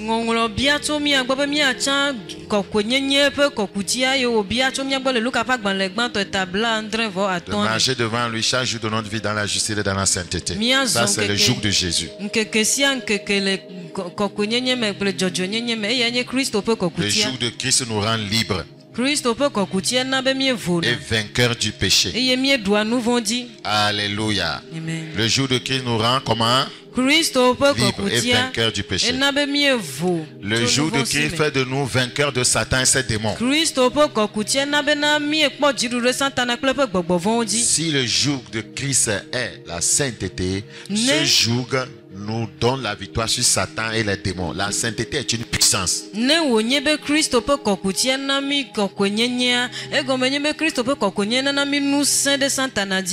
Toujours que Satan posé sur toi, quelle que soit l'odeur, c'est ce que je veux dire, Jésus va prendre ça. Mais le joug de Jésus à lui, c'est la sainteté. C'est-à-dire que Amen. Et nous Santa n'a pas grandi si c'est Jésus qui va poser un joug sur toi, il faut comprendre que ça sera le joug de la sainteté. Tout est accompli, c'est-à-dire tous les jours de Satan sont ôtés.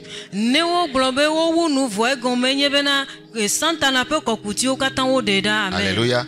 Quand vous portez le joug du Seigneur, les démons vous fuient. Si tu portes le joug de sainteté là, les petits démons qui nous dérangent, petits démons de malice, petits démons de haine, petits démons de calomnie, commérage, petits démons de colère, petits démons d'amertume, ça devait te fuir. Mais pourquoi ça ne te fuit pas? Tu ne portes pas le joug de sainteté. Tu ne portes pas le joug de sainteté. Neo nyebena kedro kokunyenye pe kokutia gbogbo vi yo kenye machoke gbogbo vi yo kenye efulele gbogbo vi yo kenye amenya gbogbo ple enu yo katan bode me neo nyebe 20 edro kokunyenye pe kokutia wa kesina. Le croyant doit savoir qu'il est en train de mûrir quand il fait face réellement aux grands démons. Ça veut dire qu'il est en train de grandir. Mais quand les petits démons te malmènent comme ça veut dire que tu es esclave déjà. Un bébé qui arrive à prendre une corde à t'attacher. Regarde-toi adulte comme ça. C'est pas honteux. Et c'est ce qui arrive à ces chrétiens. C'est ce manque de pardon, amertume. C'est un petit bébé qui t'a vaincu comme ça. C'est un petit bébé. Les petits bébés de Galates 5:19 ont lié les croyants. Mais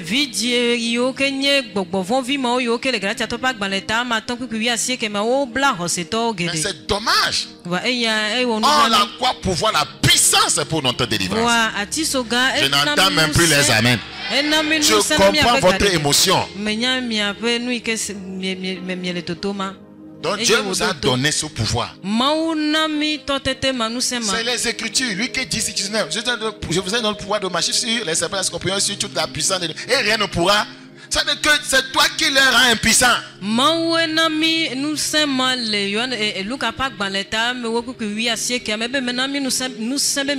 Tu peux rendre ta colère impuissante. Tout est accompli. Cela voudra dire que la maladie a été vaincue. Cela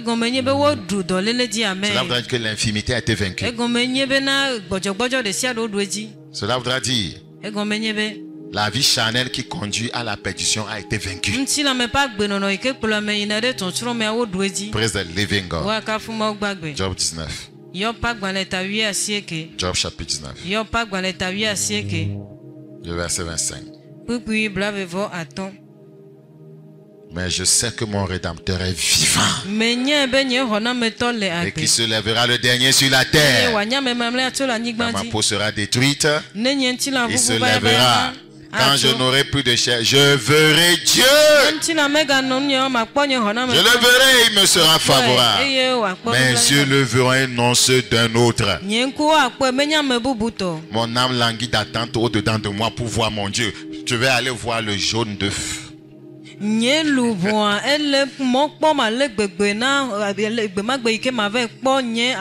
Frère, la dernière parole de Christ, Jésus le mourant à la croix.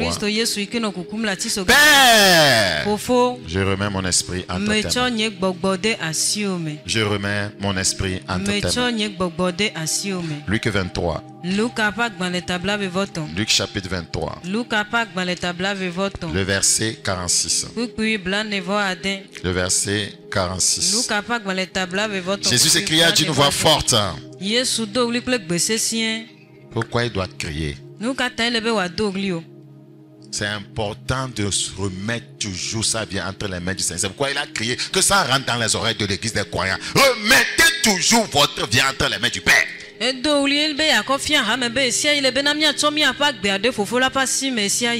Les autres paroles, quand il les disait, on les comprenait. Avait-il besoin de crier ici? Chaque parole, voyez, est significative. La Bible précise que d'une voix forte, ça veut dire que ça doit entrer dans les oreilles des chrétiens. Ceux qui n'arrivent pas à se confier en le Père. Cela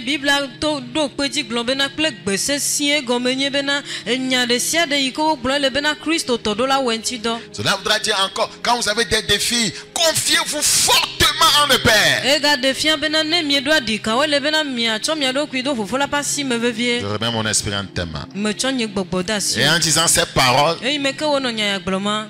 il mourut. Il expira. Il partit et rendit l'âme. Ici, il s'agit de la soumission.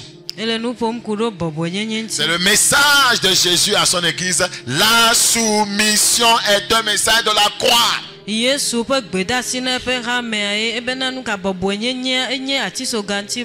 La soumission. C'est un grand message. Je sais que les femmes commencent à dire, papa, ne rentre pas dans le foyer. Justement, même je m'apprête à y entrer.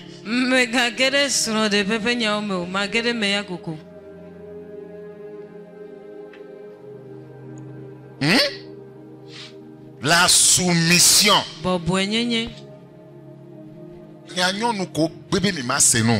Les femmes qui refusent d'être soumises. Vous ne voulez pas vous soumettre à vos parents. Vous ne voulez pas vous soumettre à vos maris. Les hommes qui ne veulent pas se soumettre à leurs parents. Écoutez très bien. Les chrétiens qui refusent de se soumettre à leur leader. Dieu ici est le leader de Jésus. Il se soumet. Ça nous parle de la soumission. La soumission au leadership. La soumission à ton employeur.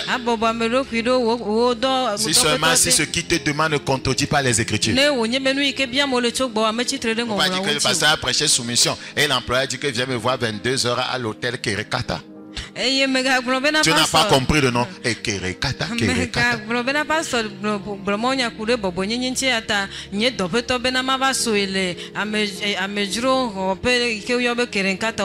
Rappelle-lui les heures du service. Et puis c'est réglé. Rappelle simplement au DG les heures du service. Et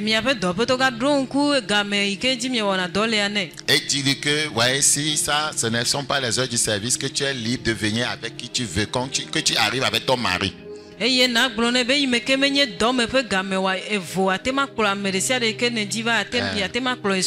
va jouer le rôle de garde-corps. Praise the living God. Ici, c'est de la soumission. La soumission. Femmes, soyez soumises à vous-mêmes. Comme l'Église est soumise au Seigneur. Donc l'Église est appelée à se soumettre à Christ. À se soumettre aux leaders. Ce qui nous conduit justement dans la voie droite du Seigneur.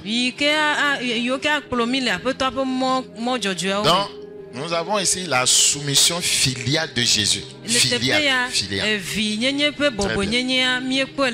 La soumission filiale de Jésus. Un enfant qui se soumet au Père. Aujourd'hui, les jeunes n'ont pas de repère parce qu'ils ne veulent rien entendre par rapport au Père.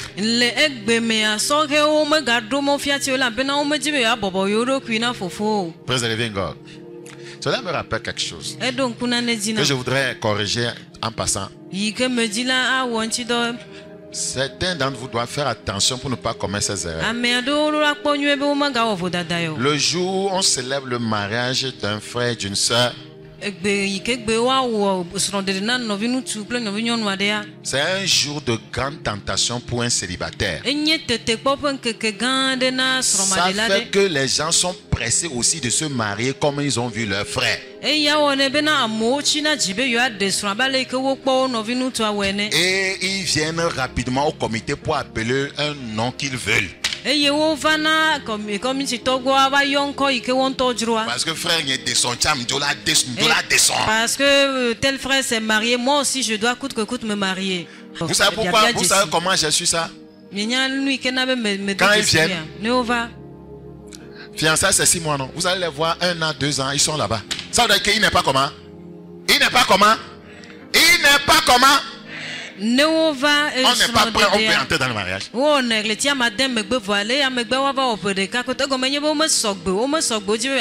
se dire la vérité. Je dis, hein? Quand on n'est pas prêt, on va chercher à se marier. Tu n'as même pas chambre salon. Tu n'as rien pour payer la dot. C'est maintenant que tu as commencé un job, voyez, on te paie après chaque 3 mois. Mais c'est quoi le problème?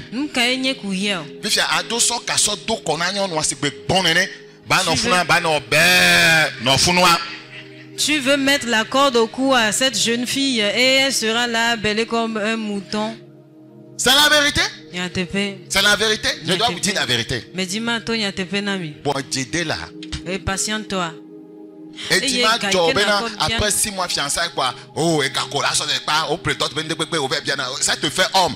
Et puis, dis là, on 6 mois. Chaque fois quand on va chez les parents pour demander la main d'une soeur, on dit que c'est combien? 6 mois. Les parents aussi commencent à bêler l'argent. Le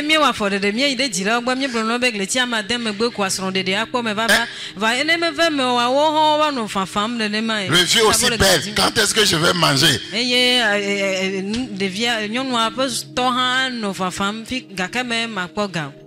Oh, il y a des soirées. Tu veux te marier? Odolanya a opposé. Pour moi, chaise et hiama. Fauteuil hiama. Et nous, il y a hiama. Pas de coindo. Nous va tout fiançailles me voir. Quand me soumis avant les biens, on a bien un bon ben pour louer chambre. Ben comité n'est pas dit ben pour fauteuil de mort. Si tu veux te marier, il faut tout faire pour être prêt. Et il ne faut pas attendre à ce que lorsque on va vouloir poser les pas, on va dire au comité d'attendre un peu. Le monsieur n'a pas encore de fauteuil. Écoute, ce n'est pas notre faute, c'est ta faute parce que c'est un consentement. On t'a enseigné, on t'a dit que les fiançailles c'est combien? 6 mois si tu dépasses 9 mois. Tu fais plus et nous parlons et maintenant tu nous prends comme des fautifs, comme des gens qui te pressent. C'est toi qui as violé le contrat. Mais il y a un peu vodada. La bena wonton et nya bena ne son de ave megletia madem megbe ne mekwe me va wa gbo we wocho wa egale nya tom de mi anti bena mia we me wanyu wa we. Parce que si ça dépasse trop, ta ta vie spirituelle est en danger, tu vas commencer à te masturber. Chaque fois que vous vous rencontrez, tu vois encore la soeur poso, le derrière rebondit, un sourire, vous voyez, séducteur. Tu rentres à la maison et pim, pim, pia. Laissez-moi parler.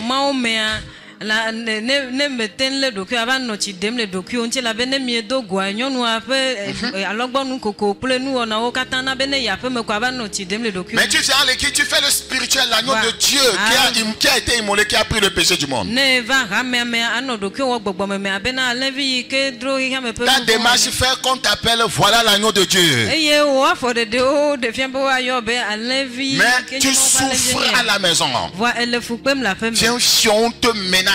Et tu es rempli de continence. Tu vas sur les plateformes immorales. Tu n'arrives plus à prier, tu ne penses qu'à ce jour. C'est pourquoi il faut écourter le temps.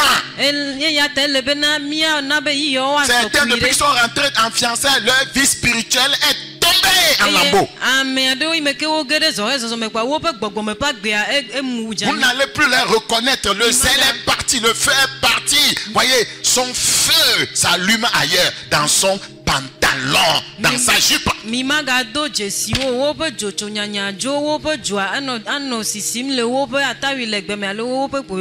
Je m'appelle Bakoyayas. C'est la vérité. Et quelqu'un doit parler. Sois prêt. D'autres comptent sur l'église. Les frères vont m'aider. Et quand ça venait à manquer, il les prend en rancune. Et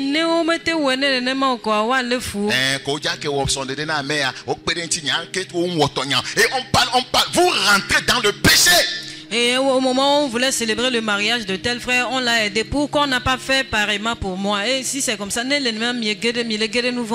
sois responsable. Ne compte sur personne pour te marier. Si quelqu'un vient t'aider, gloire à Dieu. Mais si au départ tu comptes sur les hommes en posant les pas, tu es en erreur.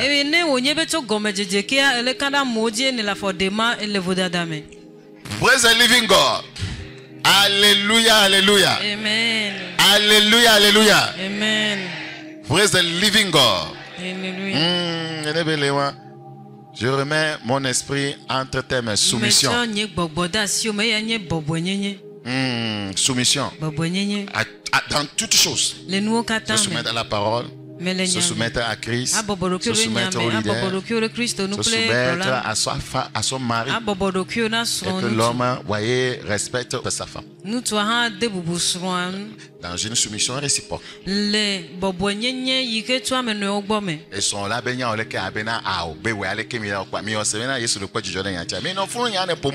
ton mari ou ta femme fait une proposition, mais chacun dit non. Et vous êtes là à se tirailler.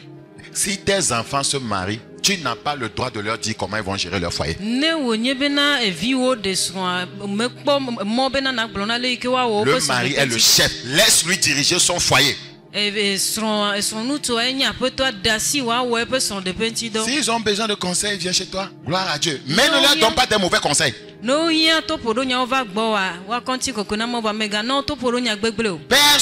ne me dit comment je conduis mon foyer. Ça veut dire que je suis immature. Je suis mature avant de me marier. Le mariage c'est pour des gens matures.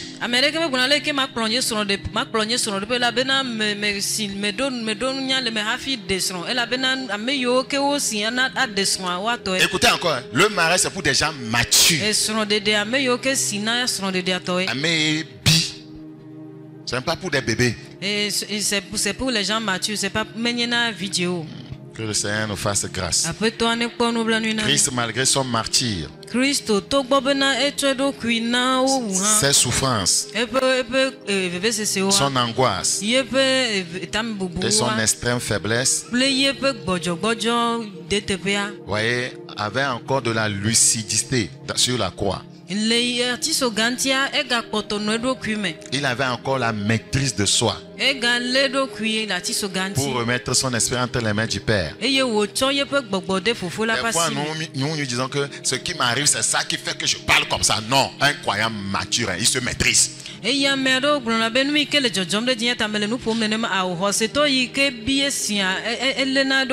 Il souffrait, mais il continuait à enseigner.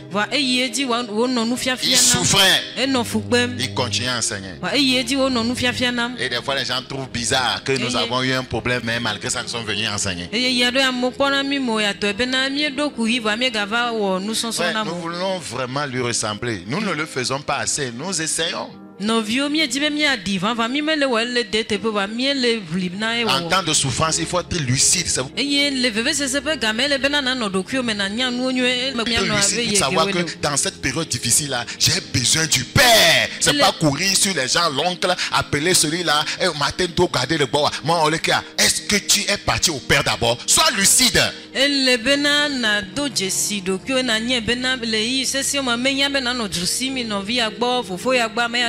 J'ai besoin d'argent, non. Il faut parler au Père toujours. Il faut tout remettre entre les mains du Père. C'est très important. Donc Satan est vaincu. Son pouvoir est aboli. Sa domination est terminée sur ceux qui ont la foi en Christ. Sur ceux qui ont la foi en cette victoire du nouveau Adam. Et ces gens-là vont enfin vivre, voyez, libres de la peur. Et dans la dépendance de Dieu. C'est cette merveilleuse parole de Christ, voyez, à la croix, font que nous pouvons dire que 1. Christ est le médiateur, l'avocat des pécheurs. Christ est le médiateur, l'avocat des pécheurs. 2. Le sauveur, voyez, de tous les hommes. Le sauveur de tous les hommes. 3. Le Fils de l'homme, notre frère.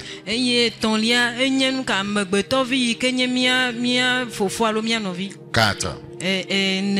L'agneau de Dieu qui, voyez, est qui ôte le péché du monde.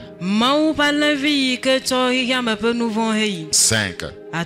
Notre substitut qui porte nos iniquités. 6. Le Rédempteur, le Prince de notre salut.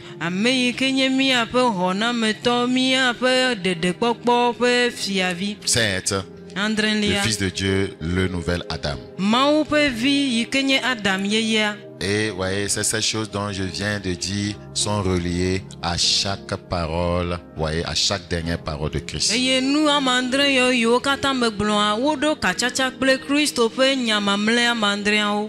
1 est relié à la première parole. Ainsi de suite. 1. Je reprends le médiateur, l'avocat des pécheurs. 2. Le sauveur de tous les hommes. 3. Le Fils de l'homme, notre frère.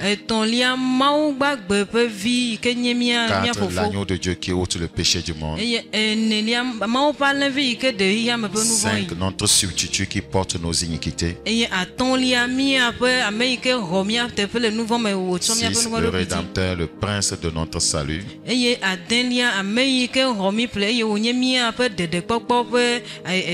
7. Le Fils de Dieu, le nouvel Adam.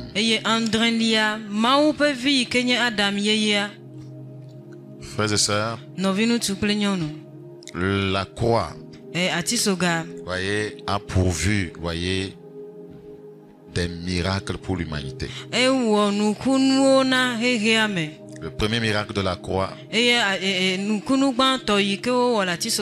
le pardon. Le second miracle de la croix, c'est le salut. Le troisième miracle de la croix, c'est la purification. Le quatrième miracle de la croix, c'est la guérison. Le cinquième miracle de la croix, c'est la délivrance. Le sixième miracle de la croix, c'est la réconciliation. Le septième miracle de la croix, c'est le triomphe et la victoire. La croix a tout pourvu. L'œuvre de la croix a tout pourvu. Voilà un des messages les plus importants pour l'Église. Et quand on prend chaque parole du Seigneur Jésus-Christ, ça peut prendre vraiment des années si on veut s'attarder à enseigner sur ça. Le pardon.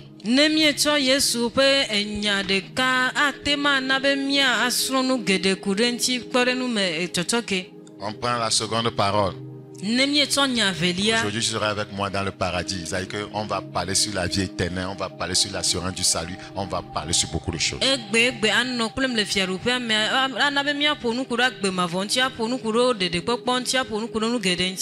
Je crois que le Seigneur vous a donné une bonne compréhension, voyez, de l'œuvre de la croix. La question que je me pose maintenant, que vas-tu faire de ce message? Elle t'a pas été enseigné. Quel argent le retour à la vérité. Au nom de Jésus. Merci pour l'œuvre de la croix. Amen. Amen.